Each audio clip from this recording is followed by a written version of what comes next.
ప్రతిరోజు కూడా ఎలా ఉంటుందంటే కొత్తగా ఉంటుంది. అది దేవుని యొక్క శక్తి, దేవుని యొక్క బలము, దేవుని యొక్క వాక్యము, ఆయన యొక్క సంకల్పం విషయాన్ని దేవుని యొక్క గ్రంథం మనకు చదువుతుంది. అందుకనే చూడండి, పరిశుద్ధ గ్రంథంలో నుంచి ఒక స్త్రీ గురించి మనం నేర్చుకోబోతూ ఉన్నాం. ఎవరు ఆ యొక్క స్త్రీ అంటే అపోస్తుల కార్య గ్రంథము 16వ అధ్యాయంలో ఉన్నటువంటి స్త్రీ.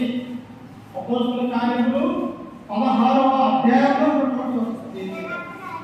క్రొత్త నిబంధన 27 గ్రంథాలలో ప్రాముఖ్యమైనటువంటి స్త్రీగా, దేవుడంటే భయభక్తులు కలిగినటువంటి స్త్రీగా, ఒక కుటుంబాన్ని ఎలా కాపాడుకోవాలో, తన యొక్క భర్తను, తనకిచ్చినటువంటి పిల్లల్ని ఏ విధంగా ఈ లోకంలో పంచాలో, ఒక గొప్ప జ్ఞానం కలిగినటువంటి స్త్రీని మనం నేర్చుకోబోతూ ఉంటాం. చూడండి, నాతో పాటు పరిశుద్ధ గ్రంథంలో నుంచి 16వ అధ్యాయము 11వ వచనాన్ని చదువుతున్నాం. ప్రియులారా,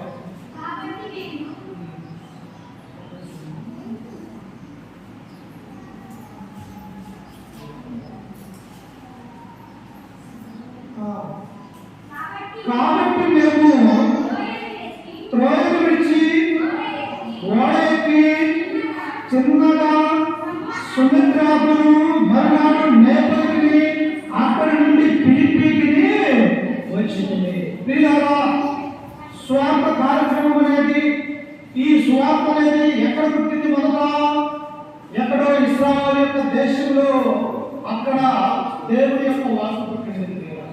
ఎక్కడ ఉన్నది ఇశ్రాయేలు యొక్క దేశం అంటే?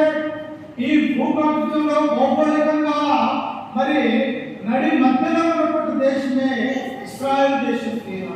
ఇటు దేశంలో పుట్టినటువంటి దేవుడు అటు దేశంలో నుంచి యొక్క స్వార్థ ఎక్కడికి వెళ్తుందట? ఆయా పట్టణాలలో, ఆయా ప్రదేశాలలో, చివరికి ఎక్కడో భారతదేశంలో ఉన్నటువంటి మన దగ్గరికి కూడా దేవుని యొక్క స్వార్థ ప్రకటించింది. అందుకే ఇక్కడ అపోస్తలుడైనటువంటి పౌలు, మనతో పాటు ఉన్నటువంటి సీల, గ్రంథకర్త అయినటువంటి లూకా, మీరందరూ కూడా ఎక్కడికి వెళ్తూ ఉన్నారంటే ఓడ మార్గాన్ని వెళ్ళిపోతూ ఉన్నారు. ఈనాడంటే బస్సులు ఉన్నాయి, విమానాలు ఉన్నాయి, హెలికాప్టర్స్ ఉన్నాయి. కానీ ఆనాడు దేవుని యొక్క స్వార్థం ఆయా ప్రాంతాలకు వెళ్ళి ప్రకటించాలంటే మరి ఎలా వెళ్ళారు తెలుసా?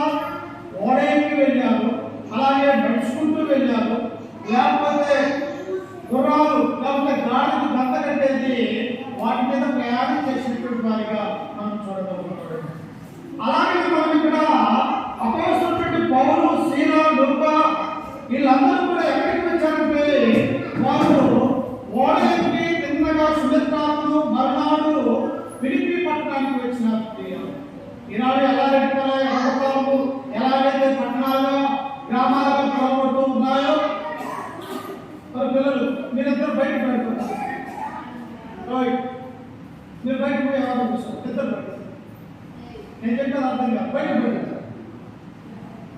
అందుకే చూడండి, 12వ వచనంలో మాసిదోనియా దేశంలో ఆ ప్రాంతములకు అది ముఖ్య పట్టణము రోమియుల ప్రవాస స్థానమై ఉన్నది. మేము కొన్ని దినములు ఆ పట్టణంలో ఉంటిమి. ఎవరంట? ఆ ఫిలిప్పీ పట్టణానికి అపోస్తలుడైనటువంటి పౌలు తనతో పాటు వచ్చినటువంటి వారు కొన్ని దినాలు ఆ ఫిలిప్పీ పట్టణంలో ఉన్నారు. ఎందుకు? అక్కడ వారికి బంధుత్వం లేదు, లేకపోతే ఎవరన్నా మా యొక్క ఇంటికి రమ్మని ఆహ్వానించినటువంటి వారు ఆ ఫిలిప్పీ పట్టణంలో లేరు. ఎందుకంటే ఎక్కడో సిరియాలో ఉన్నటువంటి అంత్యోకయ నుండి వీళ్ళు మాసిదోనియా దేశమైనటువంటి ఈ ఫిలిప్పీ పట్టణానికి వచ్చారు. కాబట్టి వారి ఒకరికి తెలియదు. మనం ఇక్కడ ఎలా వెళ్ళిపోయిలో ఉన్నాం? ఎక్కడో హైదరాబాద్ వెళ్ళిపోతే తెలియనటువంటి వారి మధ్యకి వెళ్తే మనం ఎవరింటికి ఆహ్వానిస్తారు? ఎవరు కూడా ఆహ్వానించారు. ఎవరన్నా తెలిసినటువంటి వారిని అయ్యా మా యొక్క ఇంట్లోకి రమ్మని ఆహ్వానిస్తారు, మనకు ఆతిథ్యం ఇస్తారు. కానీ తెలియనటువంటి ప్రాంతానికి వెళ్తే మనం ఎవరిలో కూడా దగ్గరికి తీసుకోవాలి.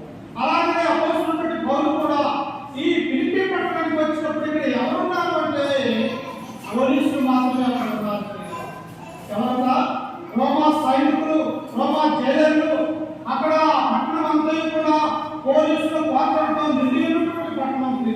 మరి అక్కడికి వెళ్ళాలంటే అసలు ధైర్యం చాలుతుంది. కాబట్టి ఎక్కడైనా పోలీసుల అధికారుల దగ్గర మనం వెళ్ళి అక్కడ నిలబడాలన్నా, లేకపోతే ఆ ప్రాంతంలో వెళ్ళాలంటే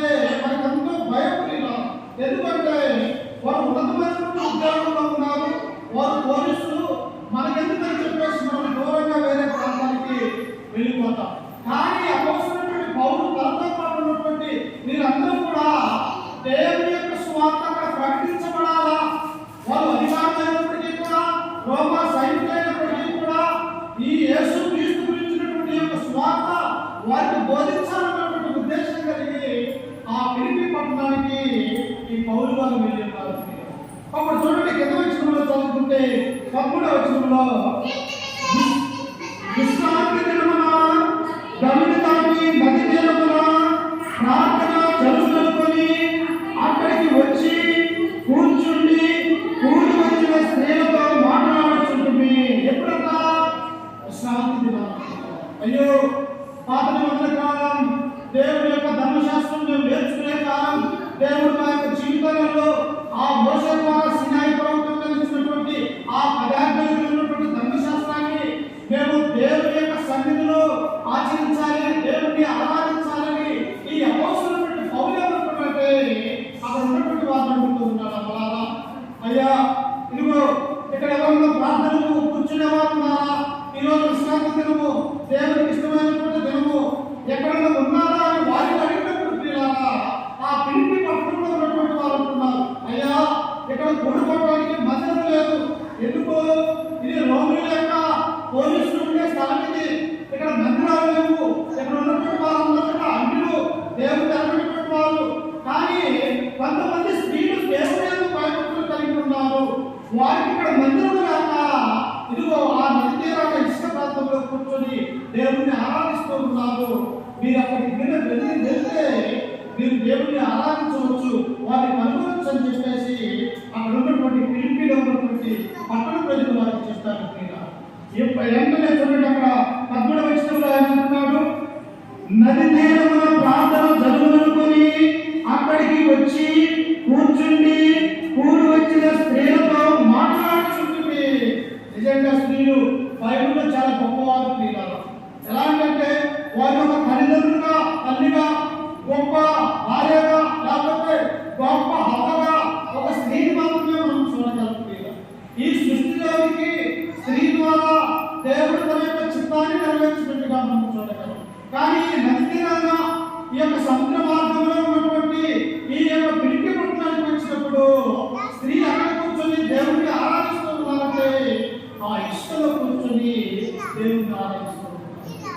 పైన ఎండ, ఒక్కొక్క సముద్రము, మరొక కింద ఇసుక, మరి అలాంటి ప్రదేశంలో వారు కూర్చొని మా దేవుడిని మేము ఆరాధించాలి, మా దేవుడిని మేము స్తుతించాలన్నటువంటి గొప్ప ఆలోచన ఎవరికి వచ్చిందంటే స్త్రీలకు వచ్చింది. ఈనాడు అనేక ప్రాంతాలలో, అనేక సంఘాలలో కూడా మనము కూడా చూస్తూ ఉంటాం. పురుషులు 10 మంది వస్తే స్త్రీలు 46 మంది కూర్చుంటారు. అంటే దేవుడు ఇచ్చినటువంటి మనం, దేవుడి మీద ఉన్నటువంటి ప్రేమ, ఆ స్త్రీలకు ఉన్నటువంటి ఆ భక్తిని ఇక్కడ మనం చూడగలుగుతూ ఉన్నాం. అప్పుడు కూడి వచ్చినటువంటి ఆ స్త్రీలతో ఎక్కడి నుంచో పోయినటువంటి యొక్క పౌరుగా పడుతున్నటువంటి ఆ యొక్క సీలా, తిమోతి వీరందరూ కూడా వారితో కూర్చొని మాట్లాడుతూ ఉన్నారు. అమ్మా, ఎలా ఇక్కడ మీరు దేవుని యొక్క సన్నిధం లేదు కదా, ఈ నది తీరాన్ని కూర్చొని ఎంతకాలం నుంచి మీరు దేవుని ఆరాధిస్తూ ఉన్నారని ఆ కూడి వచ్చినటువంటి స్త్రీలతో దేవుని యొక్క వాక్యాన్ని గురించి మాట్లాడుతున్నారు. మనం కూడా మన యొక్క జీవితంలో సమయం దొరికిన కొద్దీ దేవుని గురించినటువంటి మాటలే మాట్లాడుకోవాలి. దేవుని యొక్క గొప్పతనాన్ని మన కుటుంబంలో, మన యొక్క సంఘాలలో దేవుడు చేసినటువంటి ఆ మేలు ఒకరికొకరు మాట్లాడుకోవడం వల్ల ఆ దేవుడు మనం చూస్తామన్నటువంటి ఆ గొప్ప తలము మనకు కలగాలి. అందుకే చూడండి 14వ వచనంలో అప్పుడు లూదియాయను దైవభక్తి గల యొక్క స్త్రీ వినుచుండెను. చూసారా, ఎంతో ఇక్కడ జరుగుతున్నటువంటి సమావేశం. అనేక మంది స్త్రీలు ఆ నది తీరంలో కూర్చొని దేవుడిని ఆరాధిస్తూ ఉన్నారు. అప్పుడు అపోస్తలుడు పౌలు లేచి దేవుని యొక్క వాక్యాన్ని ప్రకటిస్తూ ఉన్నాడు. ఎలా?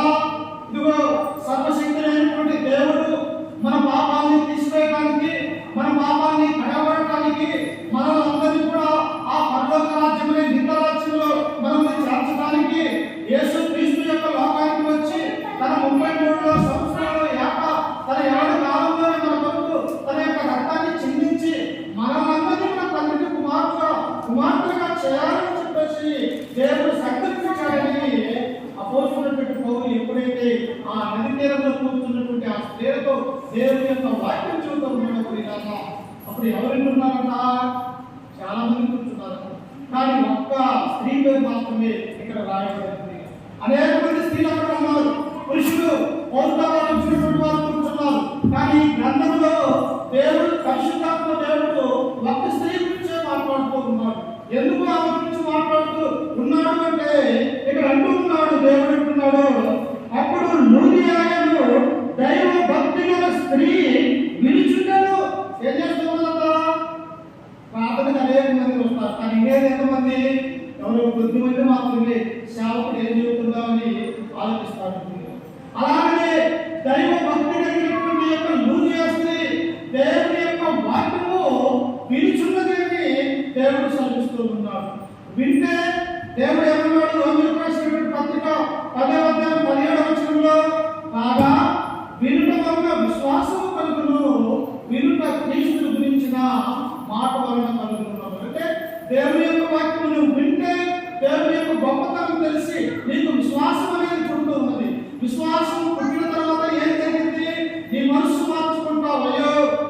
నేనెంత పాపిని, నేనెంత దేవుడికి దూరం అయిపోయి ఉన్నాను, ఆయన యొక్క మాటలు కనుక ఈ లోకంలో ఎన్ని సంవత్సరాలు నేను ఇలాగే ఉన్నానని నీ మనసు మార్చుకోవడానికి అవకాశం ఉంటూ ఉన్నది ప్రియుల.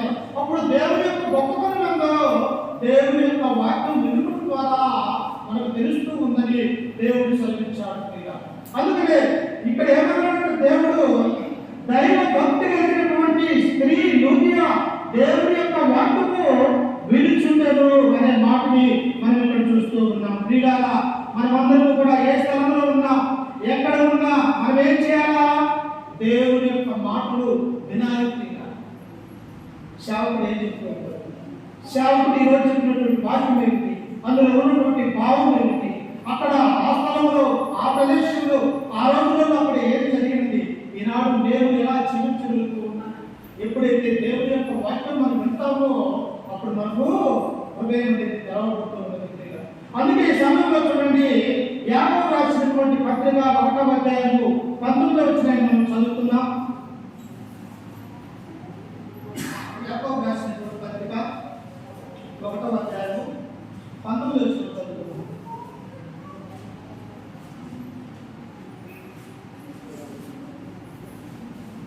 నా ప్రియ సహోదరులారా, మీ సంగతి ఎరుగుదల కనుక ప్రతి మనుషులు వినుటకు వేగిరపడువాడును, మాట్లాడుటకు నిదానించువాడును, ప్రవర్తించుటకు నిదానించువాడునై ఉండవలెను.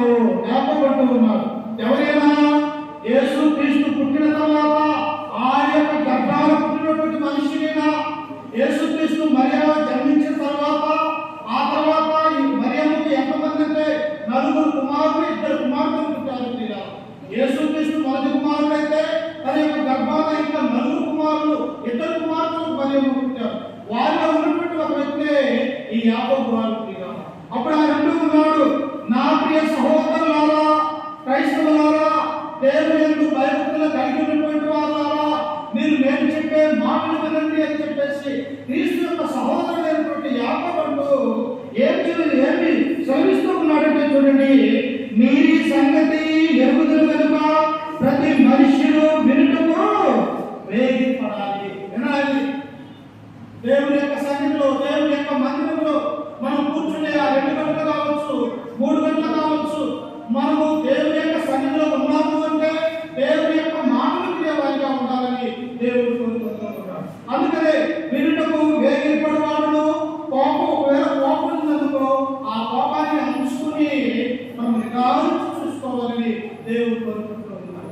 ఇక్కడ మాసిదోనియా దేశంలో ఉన్నటువంటి ఫిలిప్పీ పట్టణంలో నది తీరంలో కూర్చున్నటువంటి ఆ స్త్రీలు, అపోస్తలుడైన పౌలు దేవుని యొక్క వాక్యాన్ని చెబుతూ ఉన్నప్పుడు అనేక మంది స్త్రీలు అక్కడ కూర్చొని ఉన్నప్పటికీ కూడా ఇదిగో దైవ భక్తి కలిగినటువంటి లూదియా అనేటువంటి స్త్రీ దేవుని వాక్యం వినిచిండును అని దేవుడు సూచిస్తూ ఉన్నాడు. దేవుని యొక్క వాక్యం వింటే మన యొక్క జీవితం బాగుపడుతున్నది. దేవుని యొక్క సన్నిధానంలో ఉంటే దేవుని యొక్క గొప్ప ఆశీర్వాదాలు మనకు, మన యొక్క కుటుంబానికి వస్తాయని తన గ్రంథం ద్వారా దేవుడు మనకు సెలవిస్తూ ఉన్నాడు. చూడండి, లూదియా దేవుని యొక్క వాక్యాన్ని వెళ్ళి వింటే ఏం జరిగిందో అక్కడ చూడండి ఒకసారి. ఆమె దేవుని యొక్క వాక్యాన్ని వింటూ ఉన్నది. విన్న తర్వాత ఆమె యొక్క జీవితంలో ఏం జరిగిందంటే చూడండి, అక్కడ కింద వచనంలో ఆమె ఎలాంటిదో చూడండి ఒకసారి. అప్పుడు లూదియా దైవ భక్తి గల యొక్క స్త్రీ వినుచుండెను. ఆమె ఊదారంగు పొడిని అమ్ము తొలితేర పట్టణస్థురాలు. ప్రభువు ఆమె హృదయమును తెరిచిన కనుక పౌలు చెప్పిన మాటల యందు లక్ష్యం. ఏం చేసేవాడు దేవుడు? నీకు నాకు తెలియదు. మనం ఎప్పుడైతే దేవుని యొక్క సన్నిధిలో కూర్చొని ఆయన యొక్క మాటలు వింటూ ఉన్నామో పరలోకమందు ఉన్నటువంటి దేవుడు నీ హృదయంలోనికి తొంగి చూస్తూ ఉన్నాడు. ప్రియుడా, నా యొక్క కుమార్తె నా మాటలు వింటూ ఉన్నదా, నా యొక్క కుమారుడు నా యొక్క వాక్యాన్ని వింటూ ఉండడానికి చెప్పేసి నీ మనసులోనికి, నీ హృదయంలోనికి దేవుడు కమ్మబడి చూస్తూ ఉన్నాడు. ఇక్కడ లూదియా అయినటువంటి భక్తిపరురాలైనటువంటి ఈ స్త్రీ కూడా దేవుని యొక్క వాక్యం చెబుతూ ఉన్నప్పుడు ఆమె వినడం వల్ల ఏం జరిగిందంటే ప్రభు ఆమె యొక్క హృదయాన్ని తెచ్చాడు. పాత జ్ఞాపకాలన్నీ తీసివేసుకున్నారు. తమ యొక్క జీవితంలో ఉన్నటువంటి పాత అలవాట్లని దేవుని యొక్క వాక్యం వినడం ద్వారా తొలగించుకొని ఉన్నది. ఇప్పుడు ప్రభు స్వయంగా ఏం చేశాడంటే ఆమె యొక్క హృదయాన్ని తెచ్చాడు. ఎప్పుడైతే హృదయం తెరిచాడో ప్రియులారా, దేవుని యొక్క వాక్యం మా హృదయంలో దాచుకుంటుంది. మన యొక్క జీవితంలో మన వెళ్ళప్పుడు కూడా దేవుని యొక్క వాక్యాన్ని చదువుకుంటూ చదివినటువంటి ఆ వాక్యాన్ని మన హృదయంలో దాచుకున్నట్లయితే మనకు ఫలించి ఫలాభివృద్ధి దేవుడు చెందిస్తాడు. అందుకని ఆమె ఎలాంటిదంట, ఒకసారి చూడండి, ఆమె చేసే వ్యాపారం ఎలాంటిదో. ఆమె చదువు, ఆమె గోదారము పొడిని అమ్ము తోటైన పట్టణస్తురాలు. ఎవరిమా? వ్యాపారం చేసే స్త్రీ, ఒక గొప్ప కొట్టు పెట్టుకున్నటువంటి స్త్రీ. మన యొక్క కొట్టు ఎలాంటి, ఏదో చిన్న చిన్న ఒక 10,000 సరుకు మన యొక్క గంతులలో కొట్లలో ఉంటుంది. కానీ ఈమె వ్యాపారం ఎలాంటిదో తెలుసా? కొన్ని లక్షలతో కూడినటువంటి వ్యాపారం. గోదావరి పొడి అనేది ఎక్కడ దొరుకుతుందంటే సముద్ర లోతులలో 300 అడుగులు లోతులలో ఆ రాళ్ళలో తీసుకొని ఆ రాయిని పొడిగా చేసి ఆ పొడిని ఏమేం చేస్తుంటే పెద్ద పెద్ద పోలీస్ ఆఫీసర్స్ కి, అధికారులకి, రోమా అధిపతులకి వారి యొక్క బట్టలు వేసుకుని పొడి ఉంది. మనం బ్లూ అయ్యేటువంటి వైద్యాలు ఏమో గోదావరి పొడి ఎలాంటిదంటే పెద్ద ఉన్నతమైనటువంటి వారు వేసుకునే బట్టలకి ఆ రంగు పొడి అనేటువంటి విషయాన్ని దేవుడు చదివిస్తున్నారు. ఆమె ఒక్కరోజు వ్యాపారం మానుకుంటే కొన్ని లక్షలు లాస్ వస్తుంది. అంటే తన వ్యాపారాన్ని సైతము, తనకు వచ్చే డబ్బులు సైతము ఆమె పక్కన పెట్టి నా దేవుని స్థుతించాలని ఆ నది తీరానికి వెళ్ళి దేవుని సన్నిధిలో కూర్చుంది. ఎక్కడైతే ముగ్గురు పడి మనము దేవుని ఆరాధిస్తామో అదే నా సంఘం అన్నాడు. మనకంటే నాడు చర్చి బిల్డింగ్లు ఉంటాయి. ఆనాడు కూడుకోవడానికి అసలు చర్చి బిల్డింగ్లు ఎక్కడా పడగలుగుతుంది. ఎక్కడంటే అక్కడ కూర్చునేవారు, ఒక ఇంట్లో కూర్చునేవారు, ఆ ఇంట్లోనే దేవుని ఆరాధించేవారు. కొండలలో కూర్చునేవారు, ఆ కొండల గుహల మధ్యలోనే దేవుని ఆరాధించేవారుగా బైబిల్లో మనం చూసుకోవచ్చు. ఇంటి వ్యాపారస్తులైనటువంటి ఈ యొక్క స్త్రీ తన వ్యాపారాన్ని వదిలిపెట్టి దేవుని యొక్క వాక్యం వినడానికి ఆమె ఏం చేసిందంటే, అందుకే దేవుడు ఆమె గురించి ఏమన్నాడు, ఈమె దైవ భక్తి కలిగినటువంటి స్త్రీ. ఇతరులు ఆమె ఎలా అంటారట, నువ్వు చేస్తే ఎలాంటిదే అని వేగమైతే ఆమె దేవుని భయభక్తులు కలిగిన స్త్రీ. ఆమె దేవుడి భయము, భక్తి, విశ్వాసం కలిగి తన భర్తను, తన యొక్క పిల్లల్ని కూడా దేవుడిలో నడిపించినటువంటి స్త్రీ లూదియా అని చెప్పేసి ఆనాడున్నటువంటి మాసిదోనియా ప్రాంతంలో ఉన్న ఫిలిప్పీ పట్టణస్థులు ఈమె గురించి చెప్పుకునే వారిగా ఉంటూ ఉన్నారు. భక్తి ఎలా ఉంటుంది మనకి? ఒకసారి చూడండి, సామెతల గ్రంథము 1వ అధ్యాయం 7వ వచనాన్ని మనం చదువుకుంటే భక్తి ఎలా మనకు పుడుతుంది, ఎలా వస్తుంది అన్నటువంటి విషయాన్ని ఆయన జ్ఞాని అయినటువంటి సొలొమోను సెలవిస్తూ ఉన్నాడు. చూడండి, సామెతల గ్రంథము 1వ అధ్యాయము 7వ వచనం. యెహోవా యందు భయభక్తులు కలిగి ఉండుట తెలివికి మూలము. ఇలా చూడండి, నువ్వు దేవుడంటే భయము, భక్తి, విశ్వాసం కలిగి ఉంటే నీ కుటుంబాన్ని ఎలా రక్షించుకోవాలో దేవుడు నీకు జ్ఞానాన్ని అందిస్తాడు. నీవు ఎవరైనా సరే, అందుకనే ఇక్కడ సొలొమోను అంటున్నాడు, నా కుమారులారా, దేవుని యొక్క జ్ఞానాన్ని ఉన్నప్పటికీ కూడా అన్ని జనుల యొక్క విగ్రహాలను పూజించి నేను నాశనమైపోయాను. కానీ నా తర్వాత వచ్చినటువంటి నా కుమారులారా, దేవుని యొక్క భయభక్తులు కలిగి ఉంటే అది తెలివికి మూలం. నీకు జ్ఞానం కావాలంటే దేవుని యొక్క సమాధానం కావాలి. నీకు నీ యొక్క కుటుంబము ఆశీర్వదించబడాలంటే నువ్వు దేవుని భయభక్తులు కలిగి ఉండాలని దేవుని యొక్క గ్రంథము చదివిస్తాడు. ఇంకా 9వ వచనంలో చూడండి ఏమంటూ ఉన్నాడో, అదే 9వ అధ్యాయం 10వ వచనం చూడండి ఒకసారి. అదే సామెతల గ్రంథము 9వ అధ్యాయం 10వ వచనం చదువుకుందాం. 9:10. యెహోవాకు భయభక్తులు కలిగి ఉండుటే జ్ఞానమునకు మూలము, పరిశుద్ధ దేవుని గురించి తెలివే వివేచనకు ఆధారము. దేవుని గురించి తెలియకుండా ఈనాడు అనేకమంది వారి యొక్క పాపంలోనే మరణించినటువంటి వారిగా మనం చూస్తూ ఉన్నాం. వారు మరణిస్తే ఎక్కడికి వెళ్తారు? వారికి దేవుడు అంటే తెలియదు, బాప్తిస్మం అంటే తెలియదు, క్రీస్తు గురించి వారికి తెలియదు. వారు మరణించినప్పుడు వారి యొక్క ఆత్మ ఎక్కడికి వెళ్తుంది? పాతాళానికి వెళ్తుంది. అదే మనము దేవుని యొక్క వాక్యాన్ని కలిగి దేవుడు అంటే భయము, భక్తి కలిగితే మనము తెలివికి మూలమైన దేవుని యొక్క గ్రంథము మనకు సెలవిస్తూ ఉన్నారు. అందుకనే ఇర్మియా ప్రవక్త ద్వారా దేవుడు అంటాడు, నా చెడులు తెలివి నాకే నశించి పోతూ ఉంటారు. అన్నీ ఉండేది, దేవుడు అన్ని ఇచ్చాడు. యెరూషలేమును ఇచ్చాడు, ఆ పాలు తెలు ప్రవహించే కానాను దేశానికి మంచి పట్టణాలను ఇచ్చాడు. వాళ్ళు కూడుకోవడానికి యెరూషలేము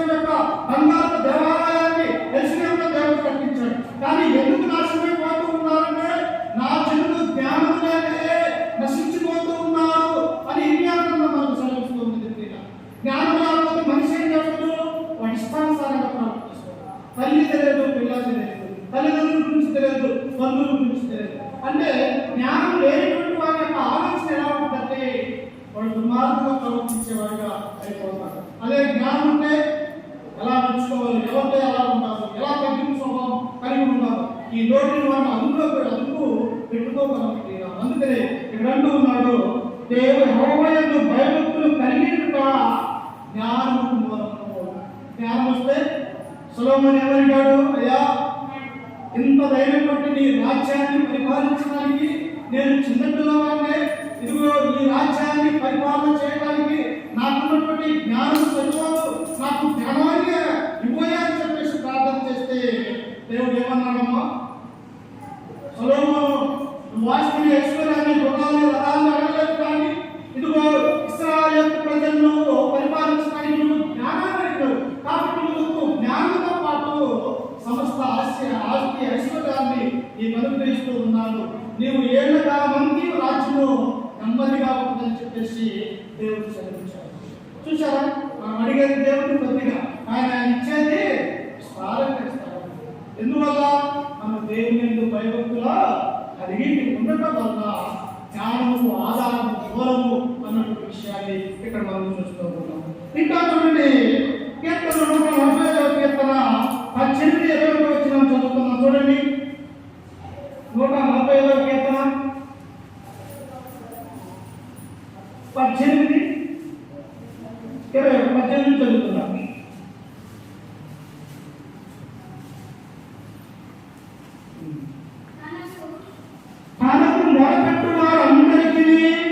తనకు నిజముగా మొరపెట్టు వారందరికీ యెహోవా సమీపముగా.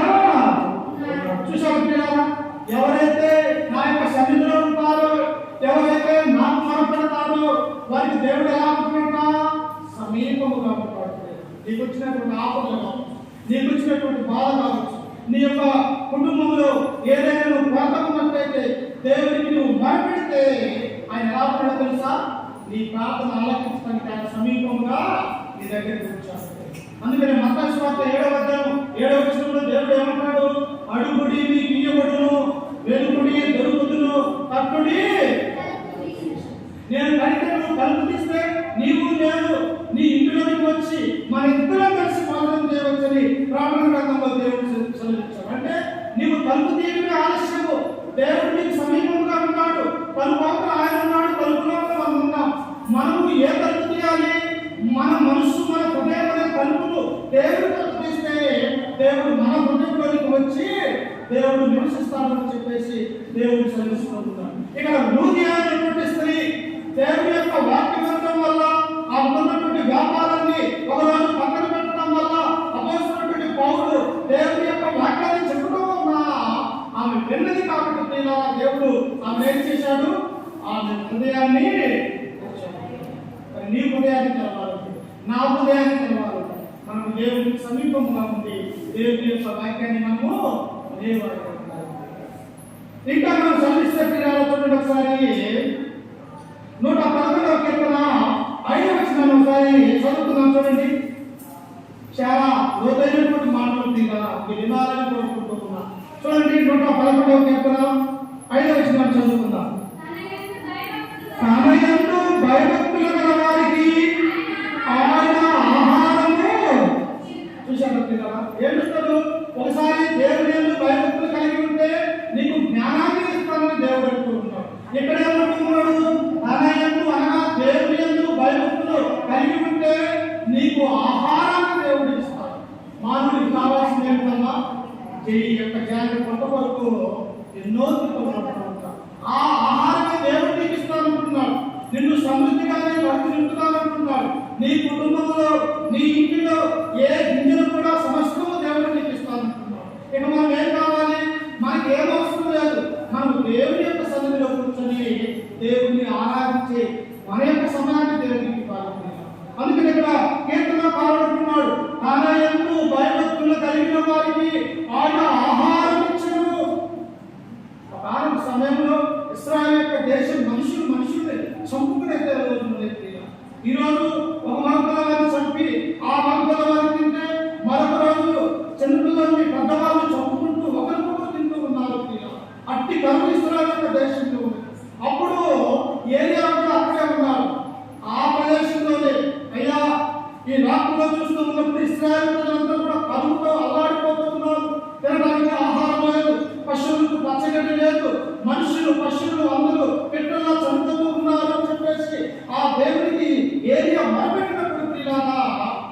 దేవుడు ఏమన్నాడు తెలుసా? ఏలియా, నీవు కేరేతు వాగు దగ్గరికి వెళ్ళు, నీవు అక్కడ కూర్చో, అక్కడ ఏటి నీళ్ళు ఉన్నాయి, ఆ నీళ్ళు ప్రాంతానికి నీవు అక్కడ కూర్చో, నీవు అక్కడికి వెళ్ళు అన్నప్పుడు ప్రవక్త ఏలియా ఆ కరువు దేశమైనటువంటి ఇశ్రాయేలు దేశంలో నుంచి ఆ కేరేతు వాగు దగ్గరికి వెళ్ళి అక్కడ కూర్చొని ఉన్నాడు. తాగడానికైతే నీళ్లు ఉన్నాయి, నీళ్లు తోటి మనిషి ఎంతకాలం బ్రతకగలడు? బలమైనటువంటి తిండి ఆహారం కావాలి కదా. అప్పుడు దేవుడు ఆలోచన చేసి ఆ ఏలియాకు కాకి ద్వారా మాంసమును రొట్టెలు ప్రతిరోజు కూడా అడిగి పంపించాడు. అంటే తన యందు భయభక్తులు కలిగినటువంటి వారికి దేవుడు ఏమిస్తానన్నాడు? ఆహారం ఇచ్చేది అన్నాడు. ఆయన నమ్ముకున్నటువంటి బిడ్డల్ని దేవుడు ఏం చేస్తాడంటే ఆయన ఎల్లప్పుడూ కూడా కాపాడతాడు. అందుకని కీర్తనకారుడు, సింహం పిల్లలు లేని కలిగినను నా యొక్క పిల్లలు సమృద్ధిగా జీవించగలుగుతారు. అడవిలో ఉన్నటువంటి సింహం పిల్లలు అది వేటాడి ఎక్కడైనా చంపి తినగలిగే కెపాసిటీ ఉన్నప్పటికీ కూడా దానికి కూడా అక్షరాలు వస్తాయేమో, కానీ నా యొక్క భయభక్తులు కలిగినటువంటి పిల్లలకి నేను ఆహారాన్ని చేతులున్నాను. చూసారా, మనం ఏ ప్రదేశంలో ఎక్కడ ఉన్నా ఆయన ఎందుకు భయము భక్తి విశ్వాసము కలిగి ఉన్నట్లయితే నీవు ఊహించలేనటువంటి ధనాన్ని ఆస్తిని దేవుడు నీకు అనుగ్రహిస్తాడు. అందుకని ఇక్కడ ఏమంటున్నాడంటే ఈ లూది అయినటువంటి ఈ స్త్రీ ఎవరైనా భయభక్తులు కలిగి ఉన్నది? దేవుని ఎందుకు భయభక్తులు కలిగి ఉన్నది. అందుకే ఇంకా మనం చూసినట్లయితే పిల్లలా చూడండి, సామెతల గ్రంథము 14వ అధ్యాయము 26వ వచనాన్ని ఒకసారి చూడండి. సామెతల గ్రంథము 14వ అధ్యాయము 26వ వచనం. 14 చూడండి, 14:26. యెహోవా యందు భయభక్తులు కలిగి ఉండుట బహు ధైర్యం పుట్టించును. చూసారా, అక్కడ వచ్చేసి జ్ఞానం ఇస్తానన్నాడు. ఒకరికి వచ్చేసి నీకు ఆహారాన్ని నేను అనుగ్రహిస్తానన్నాడు. ఎక్కడికి వచ్చేసరికి జ్ఞానం సొలొమోను అంటున్నాడు, యెహోవా యందు భయభక్తులు కలిగి ఉండుట బహు ధైర్యం పుట్టించును. బబులోను దేశంలో ఉన్నారు. బబులోను దేశంలో నెబుకద్నెజరు రాజు బహు దుర్మార్గుడు. యూదులు అన్నటువంటి వారిని చంపుతున్నాడు. తెలివైనటువంటి వారిని ఏం చేస్తున్నారంటే ధ్వంసకులుగా తయారు చేస్తూ ఉంటారు. అట్టి బబులోను దేశంలో ఉన్నటువంటి యూదులు ఆ చెరలోకి వెళ్ళిపోయారు. అయితే అక్కడికి చెరలోకి వెళ్ళినటువంటి వాళ్ళు నలుగురు మనకు తెలుసుకున్నారు. ఎవరమ్మా? బబులోను చెరకు వెళ్ళినటువంటి కొన్ని లక్షల మందిలో నలుగురు తన యొక్క గ్రంథంలో దేవుడు రాయించాడు. ఎవరైనా? ఒకరు దానియేలు, రెండవైన షద్రకు, మేషకు, అబేద్నెగో. అంటే ఈ నలుగురు ఆ యొక్క దేశంలో ఉన్నారు. అప్పుడు ఆ బబులోను అన్నారు, ఇదిగో ఈ దేశంలో నా యొక్క ప్రతిమ మాత్రమే మీరు పూజించాలి, ఆరాధించాలి. ఈ లోకంలో ఏ ఒక్క దేవుడికి కూడా మీరు పూజించకూడదు. ఒకవేళ మీ దేవుడిని మిమ్మల్ని ఆరాధిస్తే ఇదిగో అగ్నిగుండంలో వేసి మిమ్మల్ని చంపుతానని చెప్పేసి ఒక ఆజ్ఞ బయలుదేరింది. అప్పుడు అందరూ కూడా పెట్టించినటువంటి ఆ ప్రతిమకు నీవే దేవుడు అని ఆ దేశంలో కూడా మొక్కుతూ ఉన్నారు. కానీ యూదా దేశంలో నుండి చెరలోకి వెళ్ళిపోయినటువంటి దానియేలు, షద్రకు, మేషకు, అబేద్నెగో దానియేలు ఆమెతో ఉన్నటువంటి స్నేహితులు ఉన్నారు, రాజా నీవు మమ్మల్ని చంపినా సరే, మమ్మల్ని సింహం బోన్లో వేసినా సరే, మమ్మల్ని ఆ అగ్నిగుండంలో వేసినా సరే, మా పరలోకమందు ఉన్నటువంటి దేవునికి మాత్రం మొక్కుతాం, కానీ నీవు చూపించినటువంటి ఈ ప్రతిమకు మేము మొక్కమన్నారు. అంటే వాళ్ళు ఎక్కడ ఉన్నారు? నెబుకద్నెజరు యొక్క రాజు కింద దాసులుగా ఉన్నారు. కానీ వాళ్ళ యొక్క బలం ఎవరు? పరమందు ఉన్నటువంటి దేవుడికి. అందుకనే ఇక్కడ దేవుడు అంటూ ఉన్నాడు, ఏమంటూ ఉన్నాడంటే చూడండి ఒకసారి ఆయన ఏమన్నాడు? సామెతల గ్రంథంలో మనం చదువుతామా? ఏమన్నాడు ఆయన? ఇప్పుడు చదివింది, యెహోవా యందు భయభక్తులు కలిగి ఉండుట బహు ధైర్యం పుట్టించును. ఎవరు? అందరూ ఒక పక్కన, మనం ఒక పక్కన, కానీ మన పక్షాన దేవుడు. బబులోను దేశం అంతా కూడా ప్రతిమ మొక్కుతున్నది. వీళ్ళు నలుగురు ఎవరికి మొక్కుతున్నారు? మమ్మల్ని పుట్టించిన మా దేవుడైనటువంటి యెహోవా దేవుడిని మేము ఆరాధిస్తాం, కానీ నీవు చూపించినటువంటి ఈ ప్రతిమకు మేము మొక్కుమన్నప్పుడు ఈ ముగ్గురు తీసుకొని పోయి ఎక్కడ వేసానికి? అగ్నిగుండంలో వేసాడు. అది గుండం ఎలా ఉంటుందో తెలుసా? ఆ గుండంలో వేయడానికి పోయినటువంటి వారు కాలిపోయారు. అంటే అంత గుండం. అప్పుడు వీళ్ళు ముగ్గురిని ఆ గుండంలో వేసినప్పుడు వీళ్ళందరూ ఆలోచిస్తున్నారు, ఈ అగ్నికి ముగ్గురు చనిపోతారు, ఈ అగ్నికి ఆవుతారని వాళ్ళు ఉన్నటువంటి వాళ్ళందరూ అనుకుంటూ ఉన్నారు. కానీ ఆ ముగ్గురిని వేసిన తర్వాత ముగ్గురిని వేస్తే ఆ అగ్నిలో ఎంతమంది కనిపిస్తూ ఉన్నామో నలుగురు కనిపిస్తుంది. ఎలా వాళ్ళు చనిపోయిన వాళ్ళ యొక్క శరీరం కాలంలో ముగ్గురిని వేస్తే నలుగురు కనిపిస్తూ ఉన్నాడు. అందుకనే నాలుగో వాడు నీకు కనిపించలేదని ఆ నెబుకద్నెజరు చెప్పాడు. ఎవరు ఆ నాలుగో వాడు? దేవుడు ప్రియ. అందుకనే యెహోవా యందు భయభక్తులు కలిగి ఒక ధైర్యం పుట్టించుకుంది. మా ప్రాణాలపైన పర్వాలేదు కానీ మేము సత్యమైనటువంటి దేవుని నమ్ముతామని ఆ శబ్దకు మేషకాలు చూపుతారు. మరొక సమయంలో దానియేలు కూడా అలాగే చేశారు. ఏం చేశారు దానియేలుని? నీవు నీ దేవునికి ప్రార్థన చేయకూడదు, ఇదిగో ఈ గంటకు మాత్రమే నీ ప్రార్థన చేయాలన్నప్పుడు దానియేలు తన ఇంటికి వెళ్ళి రోజుకు 3 సార్లు ఆ యొక్క ఇంటిలో కిటికీలు తెరిచి యెరూషలేము వైపు తన యొక్క తలను పెట్టి ఆయన మోకరించి ప్రార్థన చేస్తూ ఉన్నప్పుడు అక్కడ ఉన్నటువంటి ప్రభువుల అధికారులు తీసుకుని వచ్చి ఈ దానియేలు మన యొక్క దేవుడికి ప్రార్థన చేయట్లేదు కాబట్టి ఇతను ఏం చేయాలా? సింహం బోనులో వేయాలని చెప్పేసి ఆ దానియేలు తీసుకుని వెళ్ళి సింహాల బోనులో వేశారు. సింహాలు ఊరుకున్నా మనిషి ఒక దెబ్బలో తల అన్ని కూడా తొలగలిగినటువంటివి, ఒక దెబ్బలో మనిషిని చంపగలిగినటువంటివి, మనిషి యొక్క రక్తాన్ని తాగే సింహాలు. అలాంటి సింహాల బోనులో దానియేలు వేసినప్పుడు వేసినటువంటి రాజు భయపడుతూ ఉన్నాడు. చూడండి పిల్లలు, ఎవరు భయపడుతున్నాడు? వేసినటువంటి ఆ రాజు భయపడుతూ ఉన్నాడు. కానీ వేయబడినటువంటి దానియేలు భయపడలేదు. ఒక రాత్రంతా కూడా సింహాల బోనులో ఉన్నప్పటికీ ఆయన కలవారేసరికి నా కుమారుడైనటువంటి దానియేలు జీవము కలిగినటువంటి దేవుడు నిన్ను కాపాడిన రాజుకున్నప్పుడు నా యజమానుడా మహారాజా నేను ఇంకా సింహాల బోనులో మధ్యలో బ్రతికే ఉన్నాను, దేవుడు నన్ను బ్రతికించాడని చెప్పేసి దానియేలు 6వ అధ్యాయం చరిత్ర ఉంటూ ఉంటుంది. నీ నా జీవితంలో అలాంటి ఎన్నిసార్లు రావచ్చు, ఎన్ని బాధలే రావచ్చు, కానీ మనం ఏం కలిగి ఉండాలి?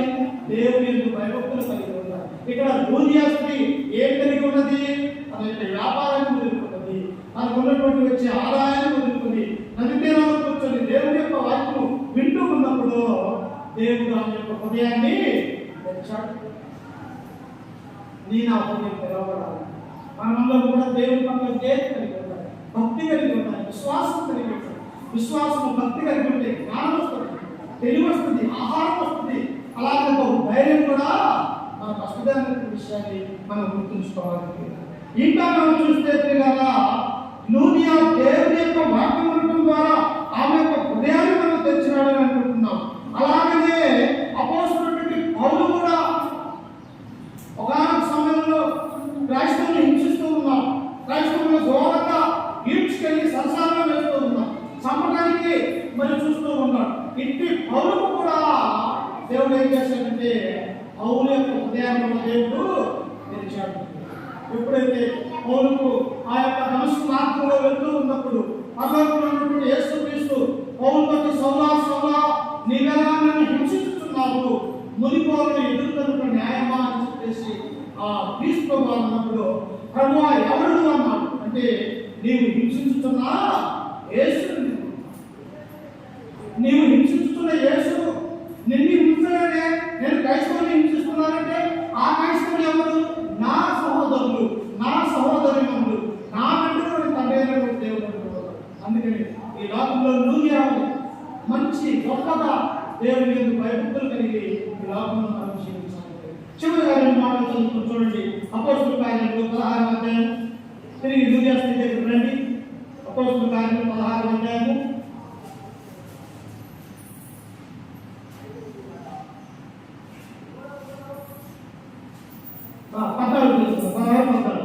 అప్పుడు లూదియాను దైవభక్తిగా ఒక స్త్రీ పిలిచినను ఆమె ఉదాహరణ పడి తొలివేల పట్టణస్తురాలు. ప్రభు ఆమె హృదయం తెరిచిన కనుక పౌలు చెప్పిన మాటలను లక్ష్యమించను. ఆమెయు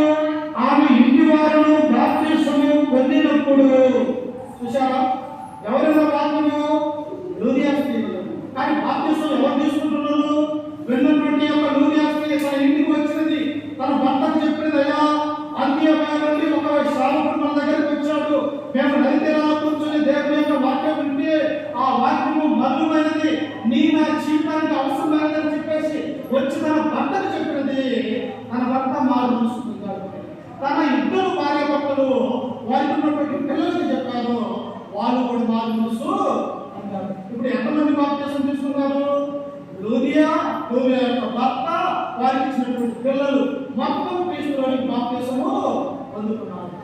అంటే ఇప్పుడు కుటుంబం అంతా కూడా దేవుని యొక్క మందిరానికి వెళ్తూ ఉన్నారు. వారు ఒకరికొకరు వందనాలు చెప్పుకుంటూ ఉన్నారు, ఒకరి పట్ల ఒకరు విధేయత కలిగి ఉన్నారు. వారు దేవుడికి భయం బట్టి శ్వాసం కలిగి ఉన్నట్టుగా మనం చూస్తూ ఉన్నాం. అందుకని అక్కడ కింద వచ్చిన చూడండి, ఆమె ఇంటి వారు బాప్తిసము పొందినప్పుడు ఆమె మీరు నేను ప్రభువునందు విశ్వాసం కలగాలని ఎంచితే నా ఇంటికి వచ్చి ఉండుడని వేడుకొని మమ్మల్ని బలవంతం చేశాను. ఇలా చూసారా? ఎవరిల్లు? నలుగురు పురుషులు, పౌలు, లూకా గారు, శీలా గారు, తిమోతి. వీళ్ళందరూ కూడా యవనస్తులు. యవన కాలంలో ఉన్నటువంటి వారు మాసిదోనియా దేశంలో ఉన్నటువంటి ఫిలిప్పీ పట్టణానికి వచ్చారు. వారు దేవుని యొక్క వాక్యం ప్రకటించడం వల్ల అక్కడ ఉన్నటువంటి లూదియా స్త్రీ తన యొక్క భర్త, తన యొక్క కుటుంబం బాగుపడి బాప్తిసం పొందారు.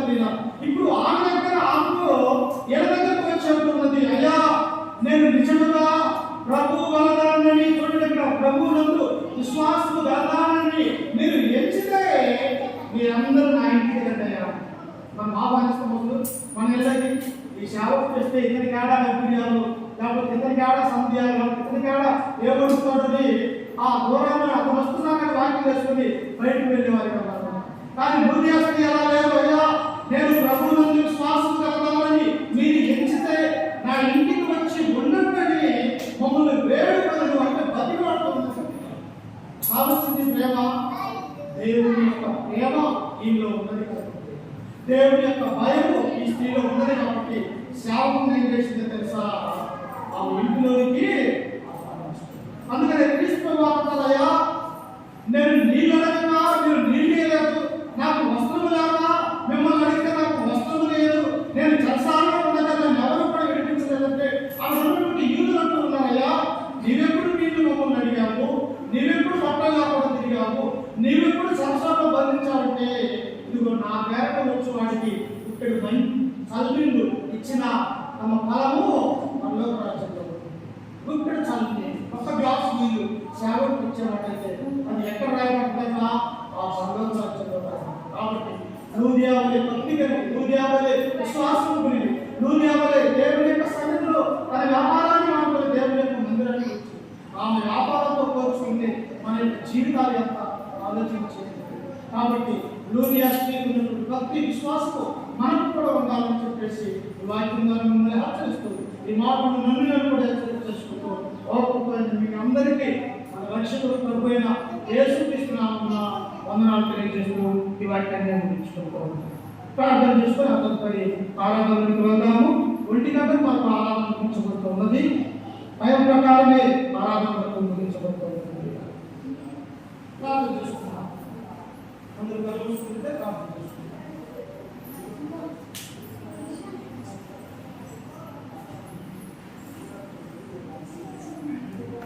ప్రార్థన. సదాశివులకు కారణభద్రే మా ప్రియ పొందబడుతుంది. నీ ఘనమైన అత్యున్నతమైన నామానికి వందనాలు, స్తుతిస్తున్నాము తండ్రి. రక్షణ కాలమంతి, రక్షణ దినమంతి మమ్మల్ని కాచి కాపాడి నీ దగ్గరికి మమ్మల్ని భద్రపరుచుకుని తండ్రి సజీవులు ఎప్పుడే ఉంచినందుకు నీకు తయారు చేస్తూ చెల్లిస్తూ ఉన్నాం తండ్రి. ఆరాధనలో 5 భాగాలు తండ్రి. మొదటిగా ప్రార్థన, రెండవదిగా పాటలు, మూడవదిగా వాక్యము, 4 ప్రభువు వల్ల క్రీస్తు యొక్క శరీరము, రక్తము, 5 కానుకలు తండ్రి. ఈ 5 విషయాలు క్రమంగాను మర్యాదగాను జరిగించుకుని తండ్రి మాకు నీ కృప మా మీద చూపించండి తండ్రి. ఇదిగో ఎప్పుడు వరకు తండ్రి నీ మాటలు బోధించి ఇంకొండగా తండ్రి అయా తండ్రి విన్నటువంటి నీ బిడ్డల యొక్క హృదయాన్ని గమనించండి. ఆనాడు లూదియా స్త్రీ యొక్క హృదయాన్ని మీరు ఎలాగైతే తెరిచి నీ మాటలు దాచుకుని తమ యొక్క కుటుంబాన్ని బాగు చేసుకునే మీద తండ్రి, అలాగే నేడు చెప్పినటువంటి ఈ మాటలు నీ బిడ్డల యొక్క హృదయాలను పాలించి అలాంటి చెందుకు సహాయం చేయండి తండ్రి. ఇదిగో తండ్రి ఇక్కడ కూడి ఉన్నటువంటి నీ బిడ్డల పట్ల, కుటుంబాల పట్ల దేవుని యొక్క వాక్యాన్ని ప్రతి ఒక్కరిలో కూడా కలిగి తండ్రి మా మరణం వరకు నేను భయభక్తులుగా జీవించుటకు సహాయం చేయండి తండ్రి. ఇదిగో దేవుని భయభక్తులు కలిగి ఉన్న తెలివికి మూలము జ్ఞానవస్తున్నట్టు ఉన్నారు. దేవుని భయభక్తులు కలిగి ఉన్న ఆహారం దేవుని ఇస్తాను.